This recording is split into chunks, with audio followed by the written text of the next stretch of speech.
diseased tooth, if you can alter it so as to receive a restoration or a restorative material that will put back the tooth to health.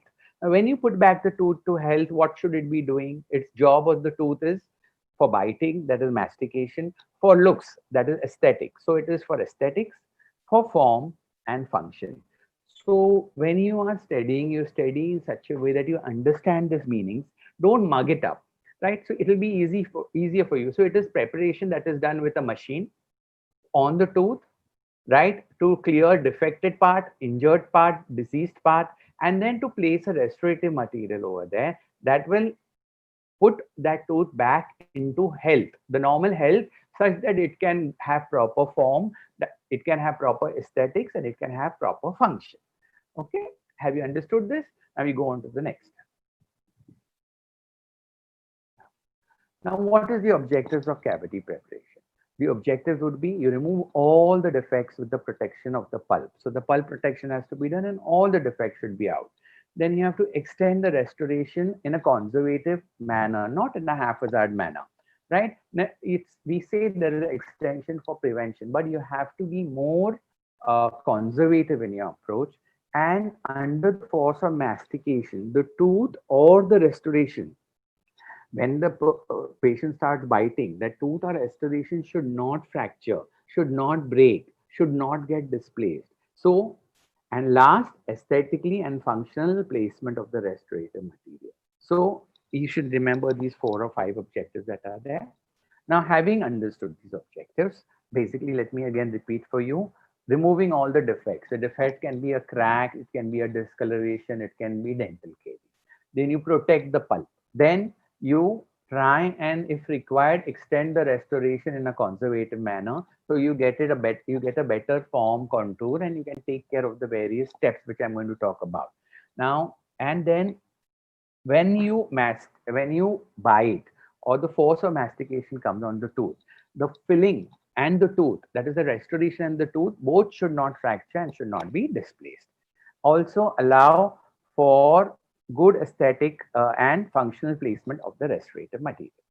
Now, once you define a cavity preparation, the next step, any examiner will ask you, please define steps of cavity preparation.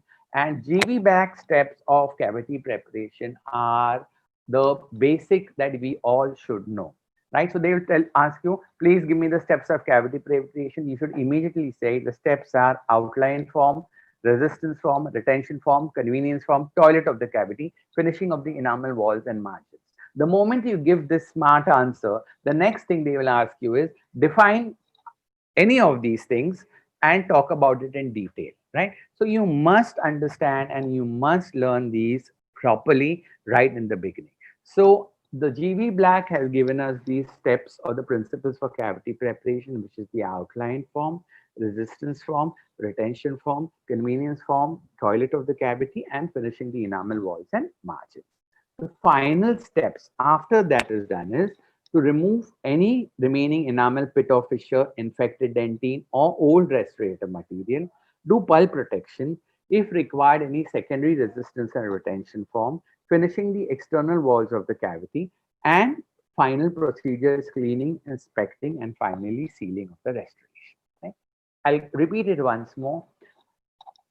Outline form, resistance form, retention form, convenience form, toilet of the cavity, finishing of the enamel walls and margins. These are the initial points or the initial steps.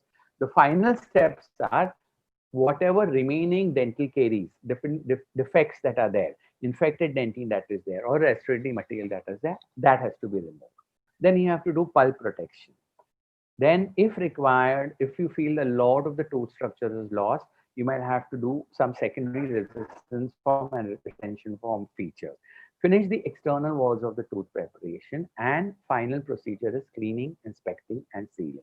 Now, when you're going into these steps are the same whether you're going to do an amalgam, you're going to do a glass ionomer, you're going to do a composite, you're going to do a inlay preparation, you're going to do a laminate veneer preparation, you're going to do an onlay preparation. But depending on the material that you are working on, there can be a few differences here and there. So very often, if you start answering well, then if the examiner wants to drop a little bit of a mouth, sir, they will say, oh, what material are you using? So you have to say, sir, I'm talking about amalgam. For composite, it is slightly different. For glass ionomer, it is slightly different, right? So this is the way you will be examined. This is called the deep learning process. So now, if you're having a full question, you define, write down the property, write down the different steps. Now we'll take each step. Now you can have a short note also on each of these steps, right? So the outline form means you decide the final position of the cavity preparation margins, except for finishing the enamel walls and margins. The initial or preparing depth, preparing the initial depth should be zero point 0.2 to zero point 0.8 millimeters below the dentino enamel junction. Remember, all cavity preparations have to be below the DE junction at about 0.25 to zero point 0.5 millimeters below in sound denti, never in enamel. Okay. Now, there are some situations like if you're doing a composite, maybe you can get away by doing an enamel preparation because there we're going to use some other steps, right? So you have to be aware of this. This is how also get into the habit of making some artistic diagrams. You know, very often if there is not enough time or if you're not very comfortable writing or it takes long for you to write, then the best thing for you to do is to be in touch with some amount of drawing so you can explain things better, right? So here you can see the outline form includes all the pits and fissures. It includes the mesial and the distal margins, okay? And this is a 5 cusp type, right? Now, all weakened enamel and friable enamel should be removed. That is, no unsupporting enamel should be left behind. All the fall should be included, whether it is decay, whether it is crack, whether it is stains or any such problems. The margins should be placed in such a position that you can afford good finishing of the margins of restoration. That is very, very important. Now, extend the preparation margin until sound tooth structure is obtained and no unsupported or weakened enamel remains. Avoid terminating the margins on extreme eminences such as cusp heights or ridge crest. If the extension from a primary groove includes one half or more of the cusp uh, uh, incline, consideration should be given to capping the cusp, right? So these are points that you must mention. You know, here is a diagram that shows you exactly where the cusp tip and also if you can understand, you can go ahead and depict it with diagrams also. The preparation margin should include all the fissures that cannot be eliminated by enameloplasty. So all these fissures should be included. Now, here automatically one question comes, enameloplasty. What is enameloplasty? So instead of making a full cavity here in this fissure, suppose you take a round burr and run it over here, immediately this groove can become like a concavity and you eliminate that fissure, that deep fissure where caries can occur and you have a concavity. So food will not get stuck over there. You are in enamel and also the chances of decay happening will be reduced, right? So this is what is enameloplasty. The initial pulp depth should be about 0.2 millimeters into dentine, but if it's a gold foil restoration, it should be 0.5 millimeters, right? So here, whenever you reply, you never give one figure. You give a, give a, like you can give 0.2 to 0.5, 0.2 to 0.7. So always you don't confirm with one figure, always you give a range. That's very, very important. Now, when the occlusal enamel has worn thin, where total cavity is 1.5 millimeters, connecting them too close to the falls or cavity preparation. So you can if there are two, if you are doing a upper first molar, very often you do a different mesial cavity and you do a different distal cavity. You don't cross the oblique ridge. So in case if there is only 0.5 millimeters difference between both the cavities, you might as well, you're better off connecting both of them and extend the outline form to provide convenience form. So it should be not too tiny that your instruments don't go in. What is the point of having a cavity preparation if your uh, a plastic instrument and your condensers don't go in. So it should be of a size which is not too big. That is, you're not weakening the tooth by too much loss of tooth structure. At the same time, it should be such that your instruments can go in when you want to do your base application or when you want to condense your amalgam.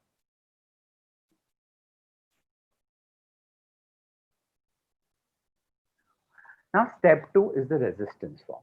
Now, again, you can get a question. Please define resistance form and how do you achieve it? Okay, short note.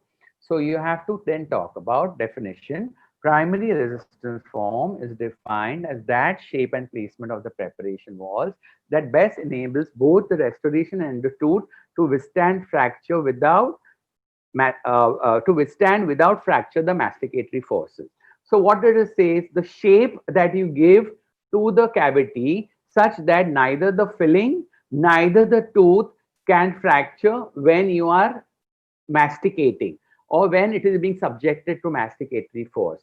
Got it?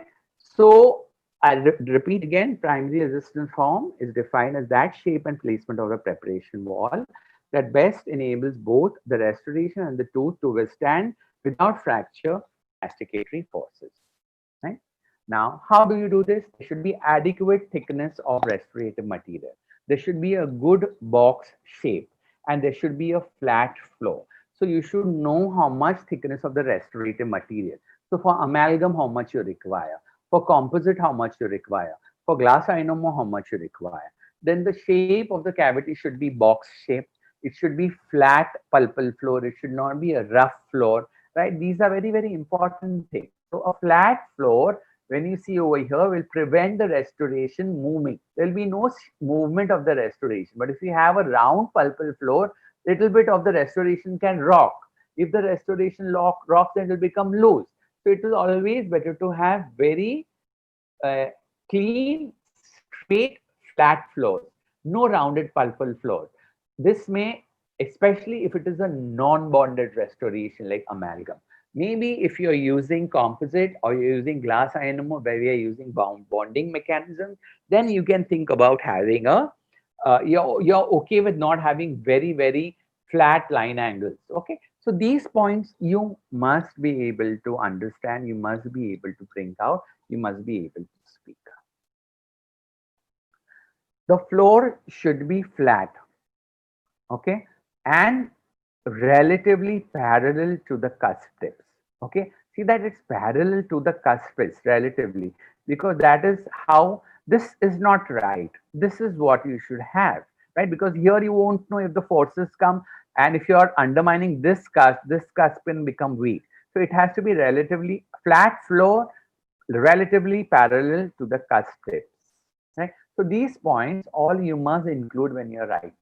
Your cavo surface margin. Now the preparation should be such that if you are doing an amalgam, you have a 90 degrees butt joint. The cavo surface is a 90 degrees butt joint. If you are doing an inlay or a onlay, the cavo surface is a 25 or 20 to 30 degrees lap sliding joint. Okay, if you are doing composite, you have to have a finish line on a finishing margin on the enamel, right? So, and then you have to bevel it, right? So there are different types of bevel: slide bevel, long bevel, short bevel. Okay, so these different bevels are there. So depending on the different material that you're going to use or the restorative material that you're going to use, the design might differ a little bit. So basically, you should have no unsupported enamel, slightly rounded internal line angles. If you feel lot of tooth structure is removed and the cusps have become weak, think of capping those cusps. Preserve the cusp and marginal ridge as much as possible. And if required, if you're doing a composite or a glass ionomer, then you can look at the bonding of the restorative material. So that will also give you good resistance. That is when you have no unsupported enamel, you have slightly rounded internal line angles. If you have capped the weak cusp, if you have preserved the cusp and the marginal ridge, which are nice and strong, and if you are going to use a restorative material like composite, then the bonding of that composite material, the bonding technique that you use, these all contribute to the resistance form. This all contribute to factors that will prevent the filling or the restoration or the tooth from fracturing when it is subjected to masticatory forces. I hope you have got this fundamental clear.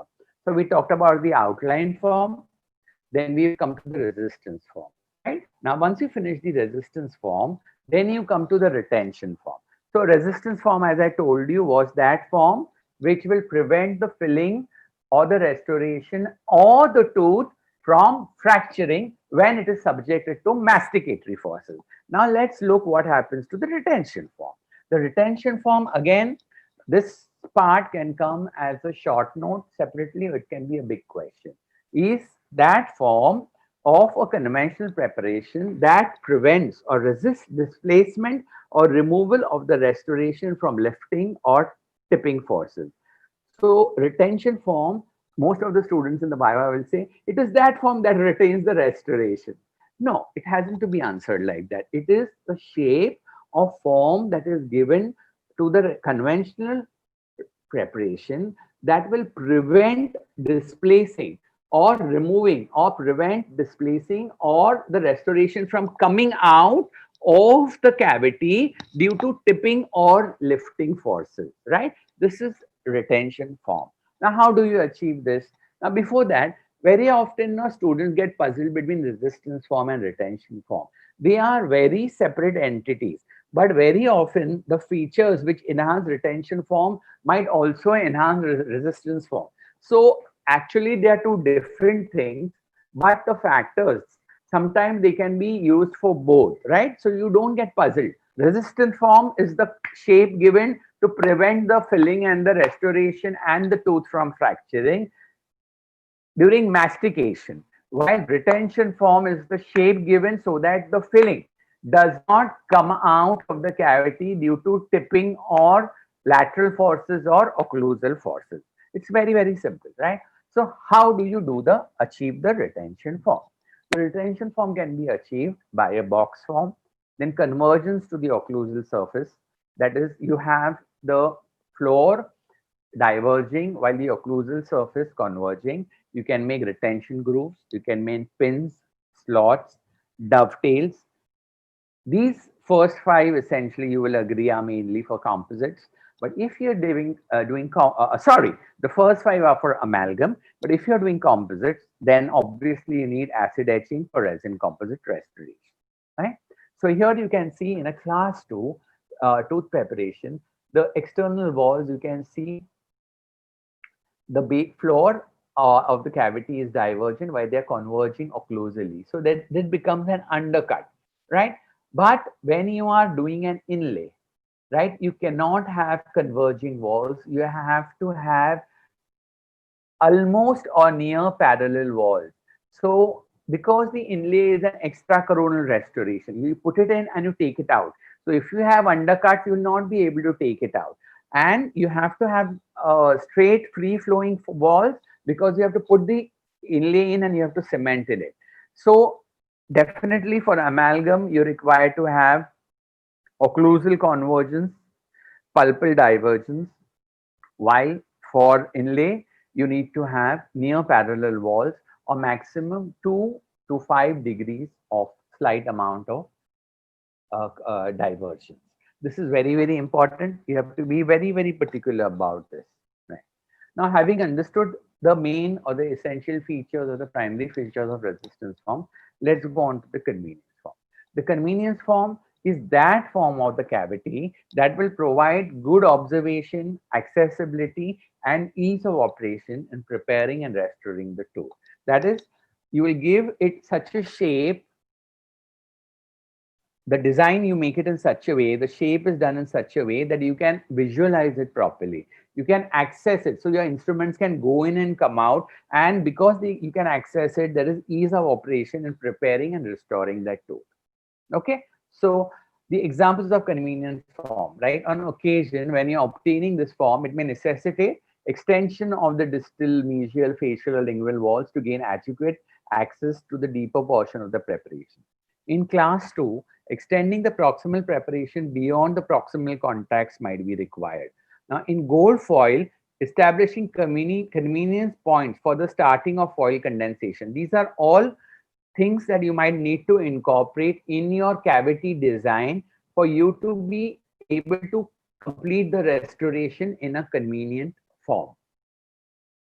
Then your next step is removal of any remaining enamel, pit and fissure, infected dentine, and or restorative materials if indicated. So you must remove all the old restorative materials if there is anything. Now, all that will affect the aesthetic result of your new restoration. Old materials is compromising, needing detention. Like if old glass ionomer restoration, they have a weak bond to the tooth, and the new composite restoration using enamel and dentine bonding. Take a X-ray to see that the caries, if there is caries under the old material, all this should be removed. The tooth, whether there were any signs or symptoms beforehand. If it was asymptomatic, good.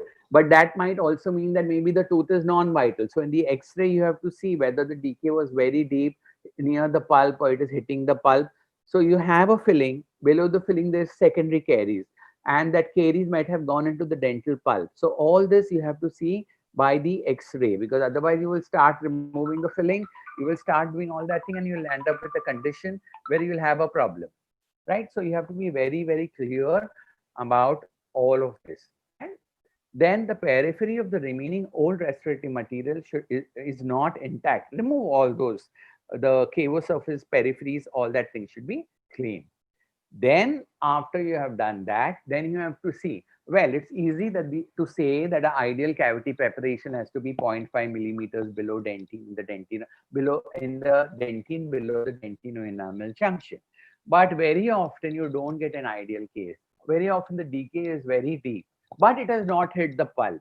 So it's never that your cavity is going to be 2.2 or 2.5 millimeter depth. It can be deeper still and can be very close to the pulp. So in that case, we have to protect the pulp.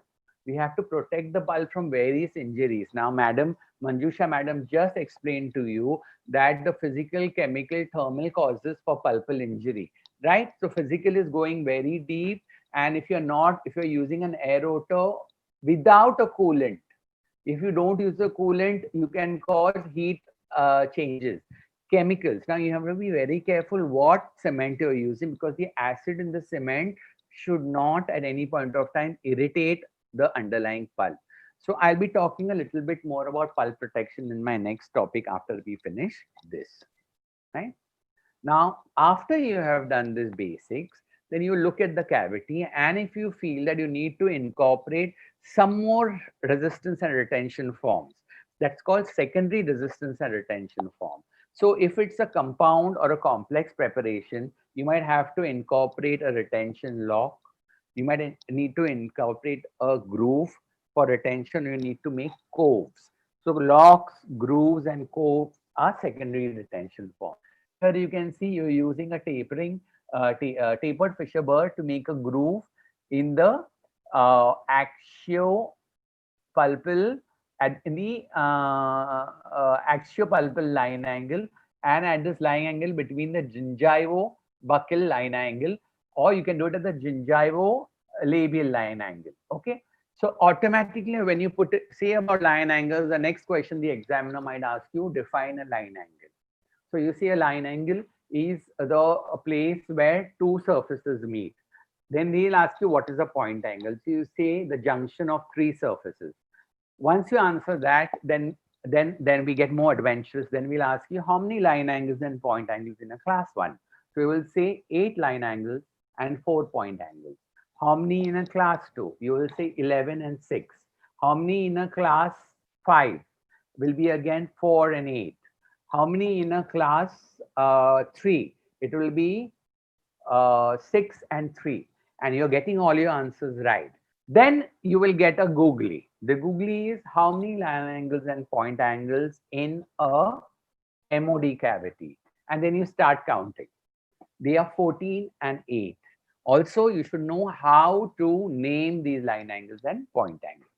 Okay. So these very often when you answer your Viva questions, your answer will lead you to the next question, right? Over here, you can see how a groove is being done categorically. You can also use pins, amalgam pins. Okay. So you very often get a short note on amalgam pins. What are the different types of pins that can be used in amalgam? So you have to read about that. You have to talk about, I think there are friction lock pins, there are cemented pins, and they are, the third one is retentive pins. So these three types of pins, their sizes, their commercial names, all that thing, cemented, friction lock, and the third one, it's slipping my mind. The third type of pin is there, which you need to talk about. Okay, so having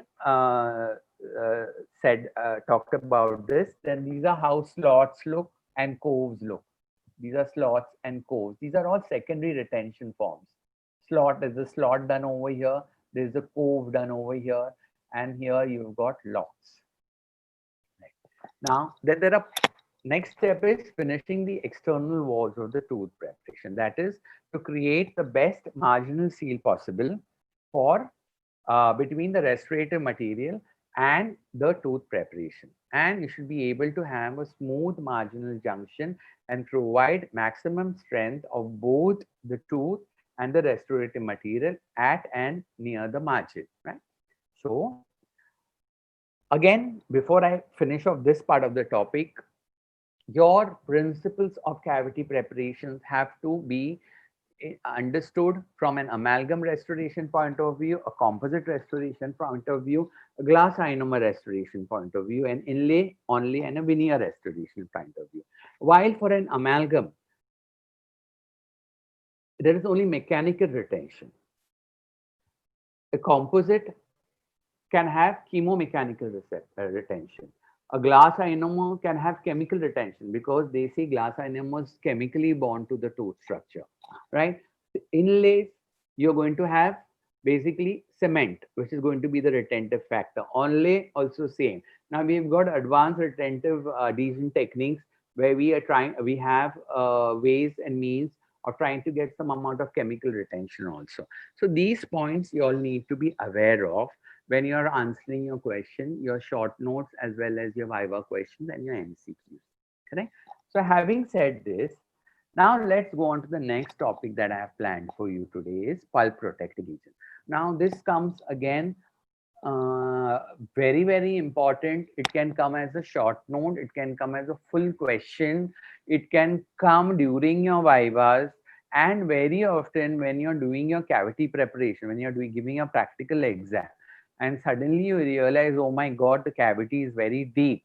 Most of the time you're so nervous, so in the panic you all try to go and make the cavity deep, or sometimes really there is uh, uh, exposure because of dental caries. So at that time, you should not panic, because if you panic, then you will start going into a different vicious cycle, which you should not. Fine. If there is decay, if you're finding your cavity is going deep, stop, isolate the cavity, and you call the examiners or the experts and tell them that, sir, madam, the cavity is going deep. Please have a look. And what do you advise me? Some of them will say, okay, fine. What would you do? So it's either it's infected dentine or affected dentine. You take out the infected dentine, let the affected dentine be. So what is this procedure called? So you will say this is called pulp capping. What are the different types of pulp capping?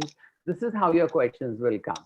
But before you go that deep, and suppose if you've done a decent cavity, still you have to protect your pulp with the help of a protective agent. Now let's see what are the different protective agents that are available. Now definitely this leads you to one big chapter in Anusavis, which is one of my all-time favorites, cavity liners, bases and varnishes. Okay, so it's very important for you to understand what is the difference between a varnish, a liner, a base, and then there is something called a sub base. So I'll just talk a little bit about this. Actually, these chapters can go on endlessly, but I'm trying to just give you the salient features, right? Cavity varnish. Open up the book of Anusavis. The definition is cavity varnish is defined as a natural gum, copal, or resin dissolved in an organic solvent such as chloroform, acetone, or ether. This is how a cavity varnish has to be defined. Beat it. Don't say anything more. So it is a varnish defined as a natural gum, copal, or resin dissolved in an organic solvent such as chloroform, acetone, or ether. What are the functions of a varnish? The varnish inhibits micro leakage under the restoration, prevents penetration of corrosion byproducts, that is amalgam blues, into underlying tooth structure, inhibits acid penetration into dentine tubules, seals the dentinal tubules temporarily, prevents postoperative sensitivity, and the cavity varnish acts as a barrier and prevents penetration of oral fluids into the underlying dentine from the restoration interface. So first thing, it inhibits micro leakage. That is, chemicals cannot One go second. from the. Hello, I think somebody needs to mute their mic. There's some voice coming, please.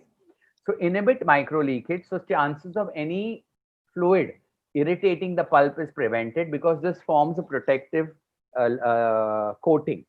Then you prevent corrosion byproducts, amalgam blues. There goes your next question. What is amalgam blues? Amalgam blues is discoloration of the dentine and the tooth happening because of corrosion byproducts from amalgam reaching or going into the dentinal tubules and onto the um, uh, enamel rods. How does this happen? That is because when you are using amalgam alloy, which phase causes corrosion? Gamma 2 phase. The tin mercury phase reacts with the unreacted mercury and releases this. And these tin that is released goes and discolors all these byproducts, right? But if you are covering it or protecting it with a varnish, it will not penetrate the underlying dentinal tubule, right? So very often you can get side questions or corollary questions happening when you put in these answers. Acid penetration. So if you are using zinc phosphate, which is highly acidic, okay, or using zinc oxide eugenol, right? Now, definitely not zinc oxide eugenol, but if you're using zinc phosphate, the acid will penetrate deep. So it is better to apply the varnish and then apply the zinc phosphate so the acid doesn't go into the dentinal tubules and it can seal the tubules temporarily and automatically, because if you're protecting the tubules, the chances of post-operative sensitivity are less. The cavity varnish prevents oral fluids going into the underlying dentine from the tooth restoration interface. So it functions very, very well, but it prevents only chemical micro leakage. This is something you need to understand. Now the question comes that very often, what are the functions of zinc oxide eugenol and zinc phosphate when both are used as a base? Definitely, they are very strong, very effective. But zinc oxide eugenol also has got a beautiful obtunding effect or a palliative effect or a healing effect on the dental pulp. Now, for that healing effect to take place, it should be in contact with the dentine. So if you are going to apply varnish and then put zinc oxide eugenol, it's not going to work. The eugenol, zinc oxide eugenol will not be able to do its healing effect. So in some base materials, you put the base first and then the varnish. The Viva question here is, if you're using zinc phosphate, will you put the varnish first or the phosphate base first? Obviously, the varnish goes in first and then the phosphate, because the phosphoric acid will, being highly acidic, will penetrate the dentinal tubules and irritate the underlying dental pulp. Next question, what is the setting reaction of zinc phosphate? What is the pH of zinc phosphate, right? So when you're answering, you need to be doing this thing, understanding these points very well. Now, when we talk about corrosion, next thing is, can you define corrosion? What is tarnish? Obviously, tarnish is surface discoloration. What is corrosion? Corrosion is surface roughening, or there is chemically it gets spoiled. Now, what are the different types of corrosions? You have a wet corrosion, you have a dry corrosion. Then in that again, you have got concentration cell corrosion, the similar cell. So it is never ending. Actually, each of these topics can become a short note or even a full question. If you read Anu Savil's Dental Materials, I mean, this is one book that I have been reading from my student time, Skinner Phillips, and read it step by step slowly. I'm sure you will be able to understand each thing. All these things are mentioned over there. Okay. So here you can see the varnish. This is a varnish that is available. Now you dry your cavity. This is your cavity here. And how do you apply the varnish? You use a applicator tip or you use a sable hairbrush, or you use a sable hairbrush, or a applicator tip. So here you can see you have a cavity which is dried and isolated. You've got a good outline form. You can see two small specks here where there is decay. So we had to go a little deep here. You've got lovely dovetails. Very beautiful. Now we are going to take this varnish with the help of an applicator tip. We are going to dip it and apply it on the floor of the cavity. A bit of it will go on the walls. After you apply, wait for about 2 minutes, it dries. After it dries, again apply another coat. One coat is not enough because very often some porosities remain. Now, if you see now, especially the girls, they apply nail polish. The varnish, that nail polish is something. One coat is not enough. Same way, it is the same way in which you apply this.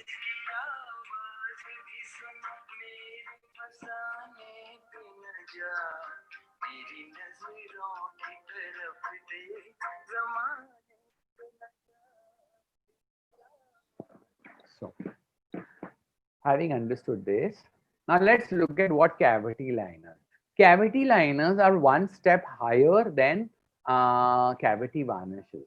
They function a little bit more better than cavity varnishes. Okay, so what they do, they are thin material layers of materials that primarily provide a barrier to protect the dentine from residual reactants diffusing out of the restoration and or oral fluids that may penetrate leaky tooth restoration surfaces.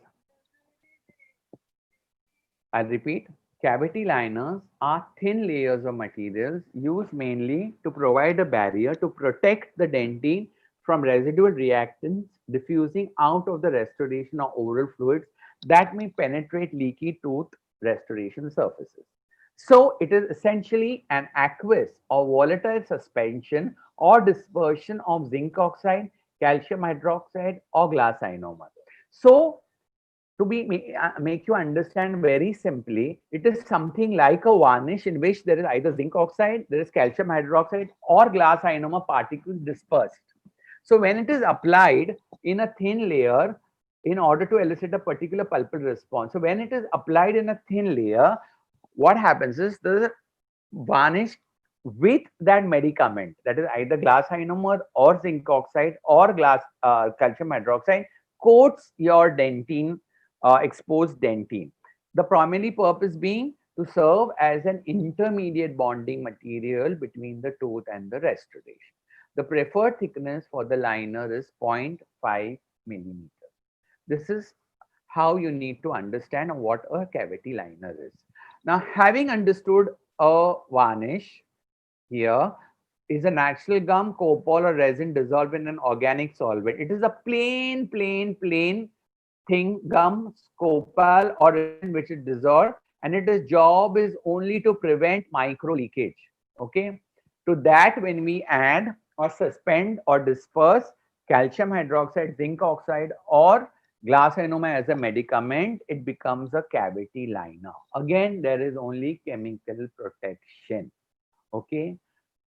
Bases, on the other hand, are used to provide physical, mechanical, chemical, thermal, and electrical protection to the dental pulp because the varnishes and liners are very thin and they cannot provide heat protection, they cannot provide electrical protection and physical or mechanical protection. So the forces of mastication or when you are condensing the restoration, the mechanical forces, it cannot prevent those. Okay, it cannot insulate the tooth against those. For that you require a base. So again I repeat, the bases are used to provide physical, chemical, thermal, mechanical, and electric protection to the dental pulp. The base supplements mechanical support for the restoration by distributing local stresses from the restoration to the underlying dentine surface. The ideal thickness of the cavity base is 1 to 2 millimeters. Now, here you have to be very sure you should have it between the cavity is below the dentino-enamel junction, and then you put the base maybe about 1 to 1.5 to 2, and there should be enough place for the final restoration. So if you are having amalgam, you should have at least about 2 millimeter minimum of amalgam thickness to have good resistance form and good retention form. So you have to be very careful when you talk these. So now what are the functions of a base? The functions of a base are it provides thermal protection to the pulp. So as Manjusha madam told you, PCB, physical, mechanical, chemical, PCB, physical, chemical, biological, or PCM, physical, chemical, mechanical, thermal, PCMTE, right? You can use any of these mnemonics, so it's easy for you to learn. So there's thermal protection of the pulp. It protects the pulp from mechanical trauma, protects the pulp from chemical irritation, acid penetration. It has a therapeutic effect on the pulp, and it protects the pulp from electrical stimulation caused by dissimilar metals or restoration, right? The different base materials that can be used are zinc phosphate, zinc oxide eugenol, reinforced zinc oxide eugenol, glass ionomers, polycarboxylates, and MTA. Now, you must know all these cements constituents. You should know each composition in detail. You should know the different types available, type 1, type 2, type 3, type 4, whatever. You should know the chemical setting and the way you mix these, mixing characteristics or handling, all these things. Now, all these cements again can come as short notes to you. Okay, so you have to understand. Then the other question will be which of these cements can have chemical bonding? So we all know glass ionomer polycarboxylates, right? MTA also to a certain is one that has got chemical bonding. Now the next question is what is the type of chemical bonding? So you have the OOH, COOH molecules that will combine chemically with the hydroxy molecules, hydroxy apatite molecules. This COH is the hydroxy molecules which combine with the hydroxyapatite molecules present in the tooth structure. So you must know all these things. You must know the composition and constituents of all these cements because they are extremely, extremely important for you to understand this and be able to talk about them. Then if you go back, we said it should have a therapeutic effect on the pulp, right? So if you are going to use zinc oxide eugenol in a deep cavity, it is good because it's going to have a therapeutic effect. But if you're going to use zinc phosphate, well, it has got a very good compressive strength. It is very hard, but its acidity is so much that the pulp will get extremely irritated. The tooth might become extremely sensitive. So ideally, you need to first put a varnish and then a zinc phosphate base. Also, for zinc oxide eugenol, definitely first the zinc oxide eugenol base goes and then on top of that a varnish goes. You need to understand this thing carefully. Again, glass ionomer and polycarboxylates. Varnish first or glass ionomer first? Definitely glass ionomer first, because if you put varnish, then the glass ionomer or even the polycarboxylate cement cannot chemically bond to the tooth structure, tooth surface. Same thing with MTA. So you must use a little bit of your logic and then answer. And for that, you need to read these things. If you open up, I swear by Anu Savit, it's such a lovely book, and you can just read it over a period of time. You'll be able to imbibe all these little nuances that are there that are very, very important for you to understand. So you have got a liner. You've now you've understood what is a varnish. You've understood what is a liner. You understood what is a base. Now suddenly there is something called a sub base. In the middle of all these things, some examiners like to put a little bit of a googly, as we call it, which is called a sub base. Sub base in teeth with deep cavities, which is very close to the pulp.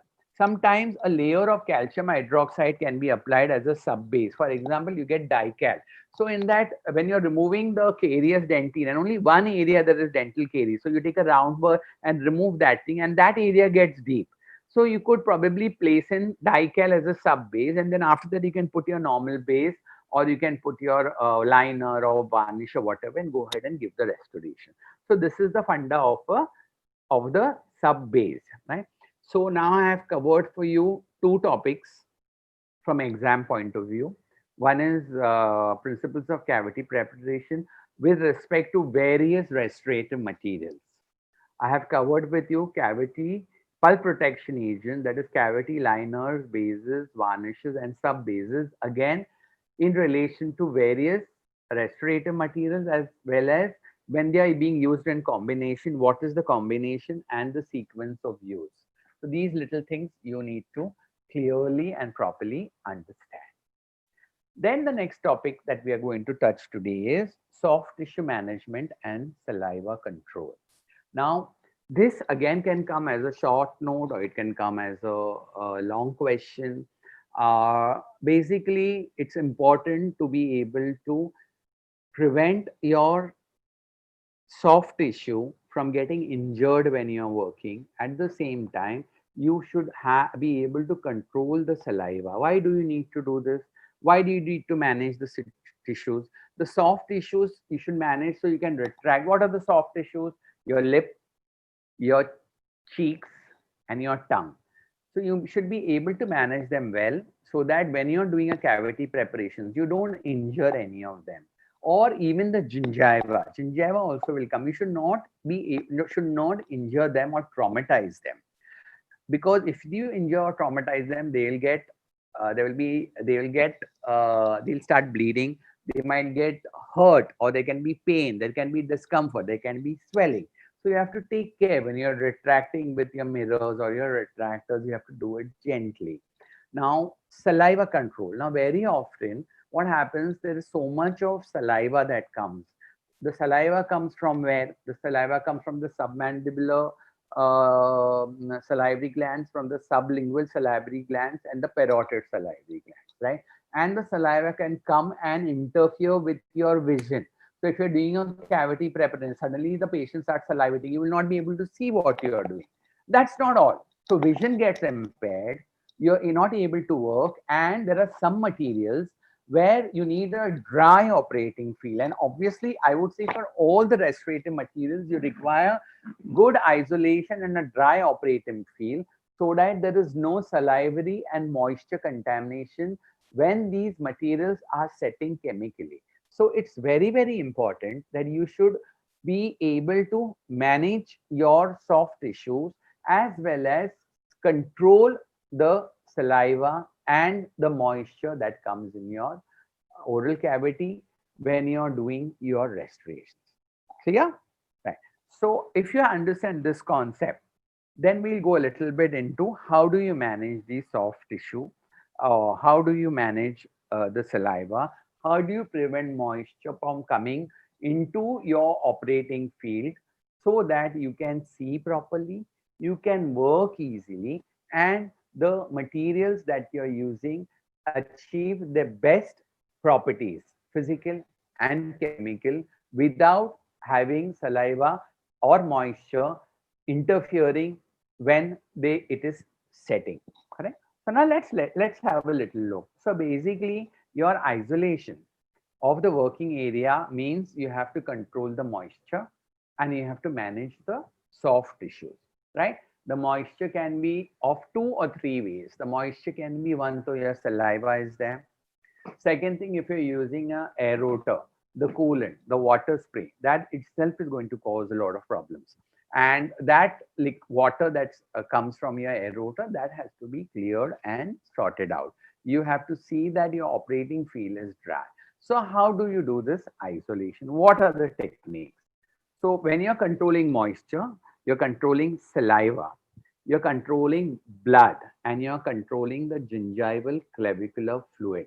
These 3 points or these 3 aspects need to be controlled properly. You need to see that saliva secretion is bare minimum and you are able to isolate the tooth in such a way that the saliva gets collected somewhere else or it gets sucked out somewhere.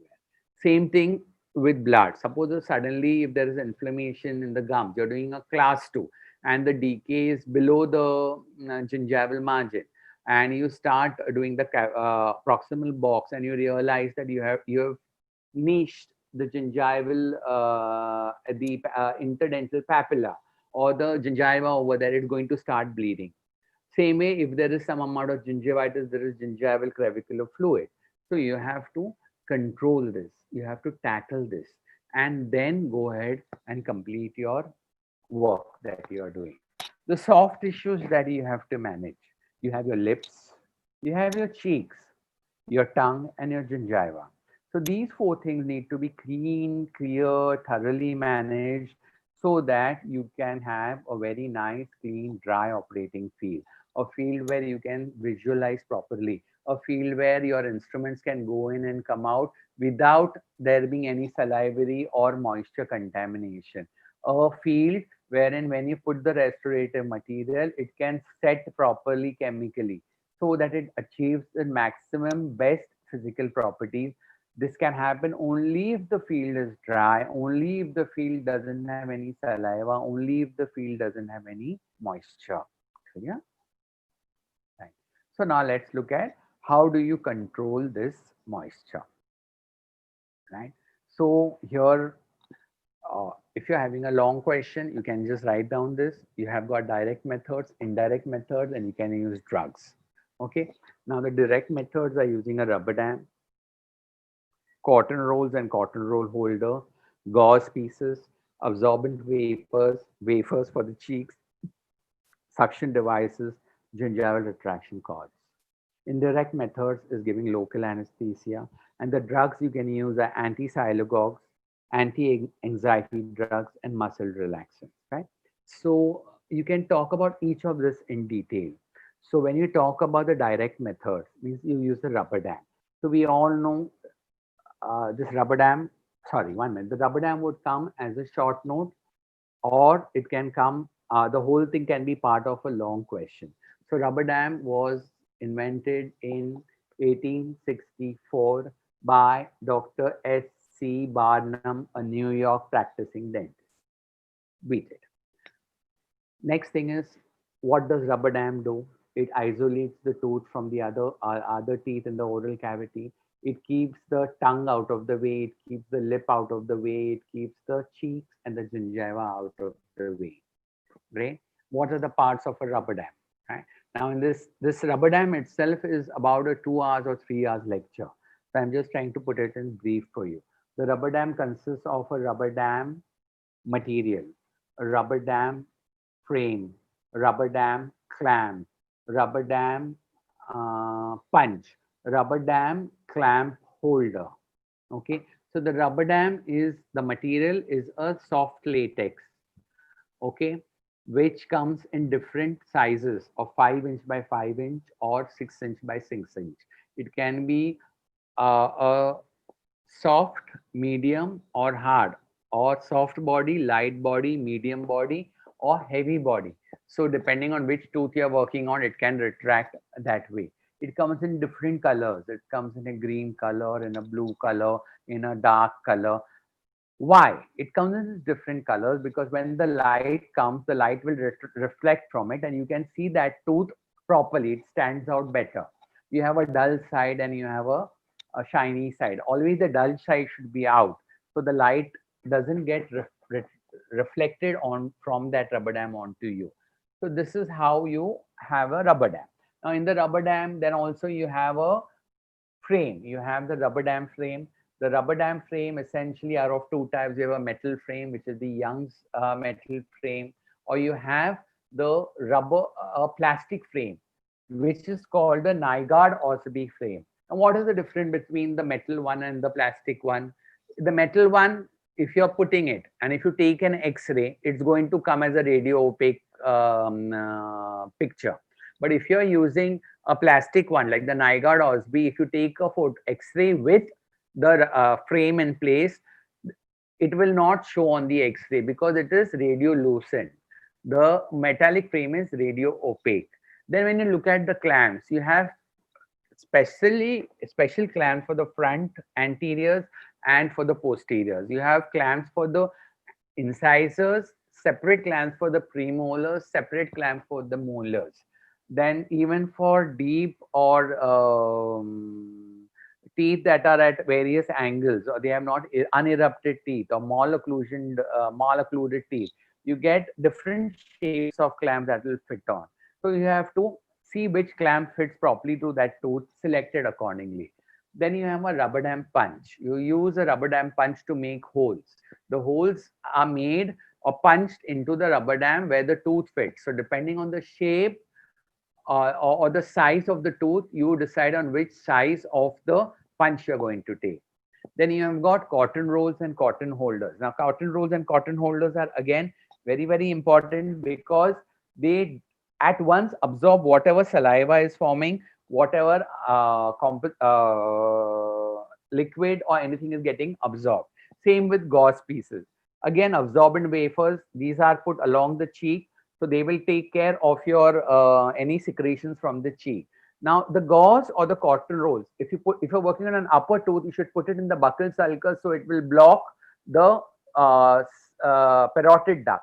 If you're working on the lower teeth, that is on the submandibular or the lower teeth, you need to put it below in the sublingual area, such that you block the submandibular or you collect whatever saliva comes from the submandibular ducts or the submental ducts. Then you use the light, heavy body and the slow or the heavy duty suction. And then also gingival retraction cords are used. They contain hemostatic agents, which when placed inside the gingival, this they will call gingival retraction and reduce any type of bleeding as well as crevicular fluid. Also, if you use local anesthesia, the vasoconstrictor in that helps reduce some amount of the salivation. Okay. And if you find the patient salivates a lot, you can use anti-sialogogues. That different tablets come, pharmacological tablets come, which can be used. Anti-anxiety drugs can be given, or muscle relaxant can be given, so the patient is comfortable and doesn't salivate a lot. Having understood this, the soft tissue that we manage, again, the retraction of the gingiva can be physicochemical, chemical, mechanical, electrochemical, or surgical. Physicochemical is the gingival is forced away but in a lateral and apical direction, and you can use a rubber dam, you can use retraction cord or wooden wedges. In chemical means you can use vasoconstrictors, astringent and streptins. The vasoconstrictors decrease hemorrhage such as adrenaline and noradrenaline, but they increase the blood pressure and blood sugar, and they are contraindicated in patients with hypertension and diabetes. The different astringents can be biological fluid coagulants or tissue coagulants. These are the various available: alum, aluminium phosphate, zinc chloride, and silver nitrate, etc. The electrosurgery means that when you're using a electrocautery, which when is used, you can at once use you can use a cautery and cauterize whichever area is bleeding is happening. Surgical means is using sharp scalpels to reduce interfering gum tissue surgically, or when you're doing crown lettering procedure, it takes some time. It cannot be done immediately, and there is a healing period. So this takes care of your third topic. I'm coming to the fourth topic, which is vital pulp therapy. Again, a very interesting topic, can come as a full question, a short note, or even as viva question. So the main aim of vital pulp therapy is to preserve and maintain the pulp tissue in a healthy state, and its objective is to stimulate the formation of reparative dentine to retain the tooth as a functional unit. The different pulp therapies are indirect pulp capping, direct pulp capping, pulpotomy, and apexogenesis, which definitely become vital pulp therapy. The non-vital therapy can be apexification and pulpectomy, and now we have regeneration also, right? So what are the different things? Let's look at that. Now, here you can see we've got in reversible pulpitis, you can do vital pulp therapy like pulp capping or pulpotomy. But in irreversible pulpitis, if it's a closed apex, no vital pulp therapy, root canal. But in open apex, you might have to do apexogenesis or apexification, right? So let's look at indirect pulp capping. It is defined as a procedure wherein a small amount of caries dentine is deliberately retained in deep caries areas of cavity preparation to avoid exposure of the pulp. So you never expose the pulp in indirect pulp capping. And then you place a medicament so as to permit healing. So it arrests the caries process, it promotes dentinal sclerosis, it stimulates the formation of tertiary dentine, and it remineralizes the caries. You have to take proper history. There should be no history of pain, good clinical examination. There can be a large caries lesion. The vitality test should be done and the tooth should be vital. Radiographically see that the pulp has not gone, the decay has not gone into the pulp, and the periapical picture is clear and normal. If there is a lot of pain in the night, if there's discoloration or mobility in the tooth, or if there is a large radiographic lesion, this is contraindicated. The materials used for indirect pulp capping are calcium hydroxide, glass ionomer, dentine bonding agents, biodentine, endosequence root repair material, and calcium enriched mixture. These are the few materials that you can use. So you need to know the components of each one and the constituents of each one of them.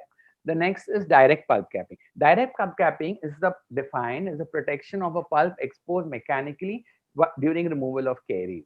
The thing is, there is a small pinpoint exposure. Instead of going in for a root canal or anything more, you try isolate the tooth totally and at once seal that exposure site with a specific medicament like calcium hydroxide or MTA, such that the tooth comes back to normalcy. So if there is a small mechanical exposure, the diameter of exposure is less than 1 millimeter, or the exposure should be bright red hemorrhage that can be easily controlled by a cotton pellet with minimal exposure. The contraindication is if there is severe toothache at night, if there's spontaneous pain, or there is tooth mobility or thickening of the periodontal ligament space, or radiographic, there is evidence of pulpal and periapical degeneration. Again, the materials used can be any of these: calcium hydroxide, dentine bonding agents, MTA, lasers, BMP, and biodentine. Then we come to pulpotomy. Now, pulpotomy is defined, this definition is very important, as the amputation of a damaged, inflamed, or removal of the damaged, inflamed vital pulp from the coronal chamber, followed by placement of a medicament over the radicular pulp stumps to stimulate repair, fixation, or mummification of the remaining vital radicular pulp. So pulpotomy is defined as amputation of the affected and infected coronal pulp and preservation of the radicular pulp vitality. How do you do this? Very simple. Main thing is you preserve the vitality of the pulp, remove the infected, inflamed pulp, maintain it in good physiological condition such that the radicular pulp is healthy. The different ways or techniques or classifications are: you do a devitalization pulpotomy, which can be pharmacosol, electrosurgical, or laser. You do a preservation pulpotomy, that is glutaraldehyde ferric sulfate, a regeneration inductive or reparative one, that is with calcium hydroxide or bone morphogenic protein, or you do, depending on the size of exposure, a Sweck's pulpotomy or a cervical pulpotomy, and depending on the number of visits, a single visit or a multiple visit. If you open Grossman, you will get all these things in detail. These are the indications when there is a mechanically exposed vital. The thing is, you take out the coronal portion of the pulp, put in a medicament, and see that the rest of the vitality of the pulp is maintained. That is very important. The caries exposure in vital asymptomatic primary teeth. In the treatment of pulpally involved primary teeth with clinical manifestations of inflammation, and in the treatment of pulpally involved permanent teeth with open apices, and the treatment of fractured permanent teeth with pulp exposure is greater. The contraindication is sudden spontaneous pain, abnormal sensitivity to hot and cold, the tenderness to percussion, there is swelling, sinus, pus, mobility, uncontrolled hemorrhage. There is external resorption seen in the X-rays. If there is a large periapical radiolucency or internal root resorption of pulp calcification, pulpotomy is contraindicated. So I think I've done it well in time. A little bit about apexogenesis is a term defined to preserve vital pulp tissue in the apical part of a root canal in order to complete formation of the root apex. This terminology is vital pulp therapy and is defined as treatment of a vital pulp in an immature tooth to permit continued dentine formation and apical closure. And this is how you have a wide open apex. The tooth is vital. You can use different calcium hydroxide or MTA and try and stimulate closure of the apex with this vital remaining pulp tissue. So with this, I think I've concluded the 4 topics. Thank you very much. And I think I'm at 3 o'clock sharp. I'm sure Viva madam will be waiting to take over. So thank you very much, sir. And I'll take on to the next. Thank you. Thank you very much, sir. Yeah. Thank you so much for a very simplified presentation. And it was the entire part of that syllabus in a nutshell. And definitely the student will be benefiting a lot from the whole presentation. Thank you very much, sir, once again. Thank you so much. So I need to do a sharing for madam. How will it happen? Or it's being done? So you need to make her she is having admin privileges. Madam, can you hear me? Yes, Dr. Abrar, I can hear you. Ma'am. I can hear you. Can you share your screen right now, ma'am? Yes, I will. Yeah, please.